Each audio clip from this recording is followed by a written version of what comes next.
Umaga. Pakaigan, unti-unti na nga pong bumabalik sa normal ang ating mga buhay matapos po tumama ang bagyong Basyang. Kaya po mga mangingisda sa Aurora, nakabalik na po sa laot matapos bumuti rin ang lagay ng panahon doon. At mula sa Dingalan, Aurora, may live report si JP Soriano. JP! Magandang umaga, Igan. At dahil nga maganda na ang panahon dito sa Dingalan, Aurora, nitong mga nakalipas na oras, ay nagkaroon ng pagkakataon itong mga mangingisda doon sa baybayin dagat ng Dingalan na makabalik sa laot at makapangisda. At ayon nga sa kanila, sila raw ay sabik na sa pangingisda dahil ilang araw silang walang kinita dahil nga sa paghagupit ng bagyong Basyang. At ayon doon sa mga nakausap nating mangingisda, Igan, ay wala naman daw silang kasamahang nawawala na naglaot nung kasagsagan ng bagyong Basyang. At dahil nga maganda na ang panahon, Igan, dito ay sinamantala na rin ito ng ilan sa mga ating kababayan dito sa Dingalan, Aurora para naman makapagbayanihan. At nakikita nga natin sabay-sabay sila naglilinis ng kanilang mga basura na dinala ng bagyong Basyang nitong nakalipas na 24 oras. At bukod nga dyan, syempre sa pagbabayanihan na yan, ay back to school na rin ang mga chikiting dito sa elementary school, Central Dingalan Elementary School, dahil nga maganda na ang panahon. Inabutan nga natin sila kanina sa kanilang morning exercise kaninang umaga. At ayon sa principal na ating nakausap, wala naman daw dahilan para isuspend pa yung classes dito dahil hindi naman nga grabing nahugupit ng bagyong Basyang ang kanilang mga paaralan. Inorient po namin yung mga bata na bakit tinanong namin na yung iba hindi pumasok. Kumbaga inorient lang namin sila na yung iba hindi. Kasi po signal number 2 nga po, kaya wala pong pasok. Igan, kahit nga back to normal na ang buhay dito sa Dingalan, Aurora dahil matapos ang bagyong paggagupit ng bagyong Basyang, hindi pa rin syempre hindi pa rin siya nagpapaka-relax yung lokal na pamahalaan dito dahil baka meron na namang sumunod na bagyo. Kaya ngayon pa lang daw, ito labis silang pinaghahandaan ng maayos at ito raw ay kanilang agad i-inform sa kanilang mga kababayan dito sa Dingalan, Aurora. At yan muna ang latest mula rito sa Dingalan, Aurora. Balik muna sa iyo, Igan. Maraming salamat, JP Soriano. Nagulat po live mula sa Aurora. Samantala, narito na po si Lynn. Sa mga misis dyan na weekly ang pamalengke o maramihan kumamili, naku, tsak hassle po ang dala ng biglaang pag-brown out sa ating lahat actually. But don't worry, dahil hindi naman masasayang ang mga supply nyo ng pagkain, bibigyan namin kayo ng tips para mapahaba ang buhay ng mga pagkain para hindi po ito mabulok at masayang lang. Ihatid sa atin ni Chef Joey Herrera, Head ng Culinary Programs sa Institute of Culinary Arts and Food Service. Good morning, Chef! Morning, Lynn. Ako, ito kailangan kasi marami sa ating mga refrigerators hanggang ngayon siguro hindi pa gumagana. Okay, so paano po ba mapapahaba ang buhay ng mga pagkain kung walang kuryente at walang ref na magagamit? So umpisahan po natin sa karne. Okay, para sa karne, the best thing to do, kunyari matagal na yung power outage, wala kayong ref, walang chiller, cook it. Kailangan lutuin talaga. Anong klaseng luto naman maganda sa kanya? Ang preservation natin kasi is either in oil, high in sugar, high in acid, or talagang just cook it out or dry it. Dry it? Oo. Okay, so pero for this, best siguro is for pork, chicken, adobohin mo. And yung adobo kasi is high in fat. Yes. You can get a glass jar or a mason jar. Yung takip niya dapat flush ng ganyan. Oo. Para walang air. Okay?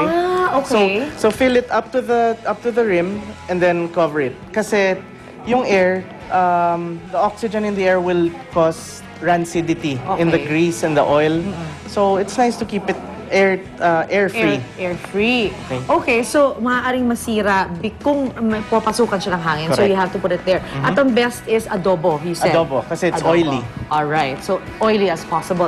Pero paano po malalaman kung panis na nga pala yung mga raw meat? Kaya pagbukas mo ng refrigerator after 18 hours na wala kayong kuryente, ano ang mga senyales na, ay, hindi na to pwede? Number one, of course, in smell. Of course. And if it's not good, don't risk it. Yes. Greenish colors are bad. Particularly for beef or all meats? For all meats. Okay, pag green na siya. Oo. Okay. Yung reddish color kasi tells us yung mga myoglobins ng meat are still there, they're healthy. Okay. Sa fish, we look out for the eyes and gills. Macro.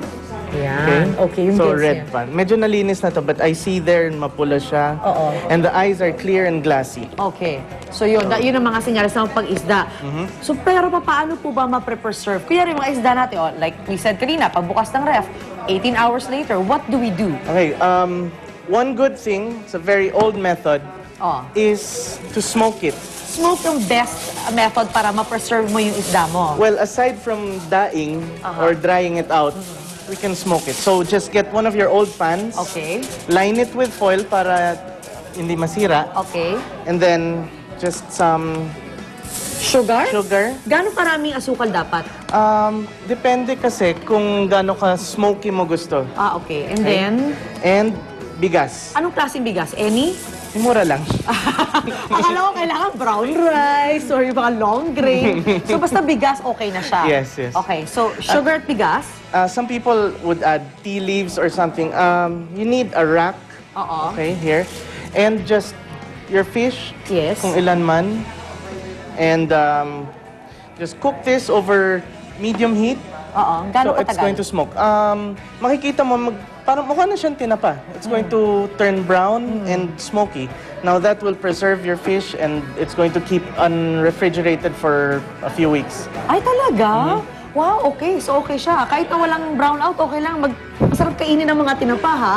Okay, chef, punta naman tayo sa mga gulay. Favorite ko yan. So, paano mapapahaba ang buhay ng mga gulay? Kasi, as it is, ang iksi talaga ng buhay niya. Like, 3 days, di ba, maximum? So, how do we do this? Actually, dito tayo sa fruits. It's nice to see them all together. Yes, But true. bananas, don't keep them together with your other fruits. Dapat apart siya, mag-isa siya nakahang like that. Kasi meron siyang nire-release na ethylene gas Oo. na napapabilis yung paghinog and of course, subsequently yung pagkabulok ng ibang Oo, fruits. true, okay. So, separate at dapat yung banana. How about the others? The others, just keep them, let them breathe. Oo. And hopefully they stay okay for a Sabi while. nila, dapat daw nasa chiller siya. Totoo ba yun? Or kailangan nasa outdoor lang? Nandiyan lang siya sa tabi. Pag wala, pag nag-power failure na tayo, Labas nyo na. labas na lang. Ah, okay. Gulay naman po tayo. Mabilis ang Sa gulay, you will see yung mga truck from here, from the studio, dumadaan parati from the north, mga gulay nakabalot ng newspaper. Yes. Nakakatulong talaga mga dyaryo? It's better than keeping them in plastic. Kasi pag plastic, okay. hindi siya makahinga, nagpapawis siya. Moisture will hasten the spoilage of Pagkabulok. vegetables. Okay. So, kailangan talaga dyaryo. So- Ngayon, kung marami kang medyo nabubulok-bulok na, what do we do? Kasi ang mga Koreano, mahilig sa kimchi naman, di ba? Yes. Pwede rin sa atin yun. We can use that method. Yes.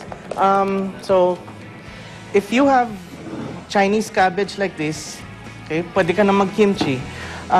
Unfortunately, I can only show you the first part. Oo. Pero yun naman Kasi yung mahaba-haba yun, di ba? Yun yung pinaka-importante. So, if you have your Chinese cabbage, just work salt all the way hanggang dun sa parang root niya. Tsaka hindi ka magtitipid sa salt. Kailangan bubuin mo talaga siya. Oo. Hindi ka pwede magkuripot as in. Kailangan magastos ka sa salt. Pero kailangan as in dulong-dulo, lagyan mo. And All of keep it? Buksan mo? Yes, and keep it intact. Ah. Now, okay. after a while, swerte dito. After a while, Let's put salt here. Okay. yan, Okay. good luck. After a while, it's going to leach out the liquids. Pipigain mo siya. That's when the flavoring element comes in. Yung chili, sesame oil. Oo. Maglalasa na siyang kimchi. Ah, okay. Ganun pala yun. Pwede ko na uwin to. And that will keep for a long time. Oh, okay. Kaya pala yung mga, di ba, yung mga kimchi, mabenta. Kasi kahit anong oras, kahit anong araw, pwede mo kainin anytime, Right. anywhere. Okay, maraming salamat. Thank you very much, Chef Joey Herrera. Pwede na nating uwiin lahat ng gulay at I'm sure mapapreserve natin siya. Mga misis at mga kapuso, tutok lang lagi sa mga tips mula sa amin dito po sa Unang Hirit. Thank you, Chef! Okay, gawin na natin ng kimchi. Diba po tayo ngayon kay Sylvie? Alright, nice tips, guys. Bago ang lahat, bago ko makalimutan. Hello and happy viewing to Sharon and to your kids, Briley and Aaron. Alright, eto na. Usong-uso na naman ang baha, pero hindi naman laging nasususpindi ang pasok sa school o opisina. Kaya naman marami, dugyot pag nakita ng kanilang office mates o schoolmates. Paano na lang kung nandyan si Crush? Don't worry, dahil mamaya formang bagyo ang pag-uusapan natin. Fashionable and functional na mga damit para presentable pa rin kayo kahit may bagyo. Irarampa namin yan sa pagbabalik ng Unang Hirit. I'm all strung out, my heart is from